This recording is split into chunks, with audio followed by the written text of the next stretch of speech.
ഇപ്പോൾ ഇറങ്ങുന്ന എല്ലാ സിനിമകളും പാൻഡ് സിനിമകളാണ്, ബിഗ് ബഡ്ജറ്റ് സിനിമകൾ അല്ലേ. ബാഹുബലി, KGF, കൂലി, ഇപ്പോൾ ഇറങ്ങാൻ പോണ കൂലി അടക്കം. മലയാളത്തിൽ നിന്ന് മാത്രം ഇത്തരം സംരംഭങ്ങൾ വളരെ വളരെ കുറച്ചായിട്ട് വരാറുള്ളൂ. വന്നിട്ടുണ്ട് കാലാപാനി, ഇപ്പോൾ ഇറങ്ങിയ എമ്പുരാൻ അടക്കം വന്നിട്ടുണ്ടെങ്കിൽ പോലും പണ്ട് അങ്ങനത്തെ ശ്രമങ്ങൾ നടന്നിട്ടുണ്ടോ? ഉണ്ട്. 40 വർഷങ്ങൾക്ക് മുമ്പ് 1982 നവോദയയുടെ ബാനറിൽ ജിജോ പൊന്നൂസ് സംവിധാനം ചെയ്തൊരു പടമുണ്ട്, പടയോട്ടം. നസീർ, മമ്മൂട്ടി, മോഹൻലാൽ, ശങ്കർ, മധു എന്ന് പറയുന്ന എല്ലാ സ്റ്റാർസും അഭിനയിച്ചിരിക്കുന്ന ഈ പടം മലയാളത്തിലെ ആദ്യത്തെ 70mm സിനിമയാണ്. ആ കാലഘട്ടത്തിൽ 1 കോടി രൂപയ്ക്ക് അടുത്ത് ബഡ്ജറ്റ് വന്നിരുന്ന ഈ സിനിമ ആ കാലത്തെ ഏറ്റവും വലിയ സിനിമയായിരുന്നു. 82 ഏറ്റവും വലിയ ബോക്സ് ഓഫീസ് കളക്ഷൻ നേടിയ സിനിമ ഇത് തന്നെയാണ്. മലമ്പുഴ ഡാമിൻ്റെ പരിസരത്താണ് ഇതിൻ്റെ പ്രധാന ലൊക്കേഷൻ ഉണ്ടായിരുന്നത്.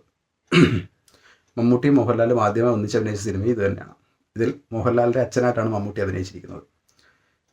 ചിലർ പറഞ്ഞ പോലെ നസീറിന് സ്റ്റാർഡം പോയെങ്കിൽ 82 ഇവരെല്ലാം ഉണ്ടെങ്കിലും നസീർ തന്നെയാണ് പ്രധാന ഹീറോ. തമ്പാൻ എന്ന് പറയുന്ന പ്രധാനമായിട്ടുള്ള റോള് കൈകാര്യം ചെയ്തിരിക്കുന്നത് പ്രേം നസീറാണ്.